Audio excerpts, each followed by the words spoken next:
వరలక్ష్మి వ్రతం ఎప్పుడు చేసుకోవాలి అని చాలా మంది కన్ఫ్యూషన్లు ఉన్నారు.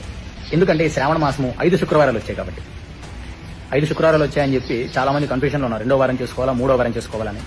వరలక్ష్మి వ్రత కథలో ఏమని చెప్పబడి ఉందంటే పౌర్ణమికి ముందు వచ్చే శుక్రవారము అని చెప్పబడింది. ఇప్పుడు కూడా పౌర్ణమి ముందు వచ్చే శుక్రవారం 2వ వారం వస్తుంది కాబట్టి మనం ప్రతి సంవత్సరం కూడా 2వ వారమే చేసుకోవడం ఆనవాయితీ. కానీ ఈసారి 5 శుక్రవారాలు వచ్చాయి. పౌర్ణమి ముందు వచ్చే శుక్రవారం 3వ శుక్రవారం వస్తుంది కాబట్టి ఆ 3వ శుక్రవారమే వ్రతం చేసుకోవాలి. సెంటిమెంట్ ఉండొచ్చు 3వ శుక్రవారం చేసుకోకూడదు అట్లానే ఎవరికైనా సెంటిమెంట్ ఉన్నవారు 2వ శుక్రవారం చేసుకోండి. ఎందుకంటే అది కూడా పౌర్ణమి ముందు వచ్చే శుక్రవారం. 2వ శుక్రవారం అయినా 3వ శుక్రవారం అయినా ఎప్పుడైనా చేసుకోవచ్చును. పౌర్ణమికి ముందు వచ్చే శుక్రవారం 3వ శుక్రవారం అంటే ఆగస్టు నెల 8వ తారీఖు వరలక్ష్మి వ్రతం చేసుకోవాలి. ఆగస్టు నెల 8వ తారీఖు పౌర్ణమికి ముందు వచ్చే శుక్రవారం రోజున వరలక్ష్మి వ్రతం చేసుకోవాలి. ఆ రోజు వీలు పడిన వాళ్ళు 2వ వారం కానీ 4వ వారం కానీ చేసుకోవాలి. మనకి ఆ వరలక్ష్మి వ్రత కథలో ఏమని చెప్పబడి ఉంది? పౌర్ణమికి ముందు వచ్చే శుక్రవారం చేసుకోవాలి. ఈ సంవత్సరం 5 శుక్రవారాలు వచ్చాయి.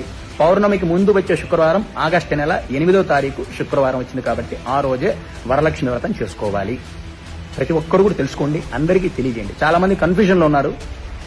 కన్ఫ్యూజన్ ఏం లేదు. పౌర్ణమికి ముందు వచ్చే శుక్రవారం 3వ శుక్రవారం అంటే ఆగస్టు నెల 8వ తారీఖు వరలక్ష్మి వ్రతాలు చేసుకోవాలి.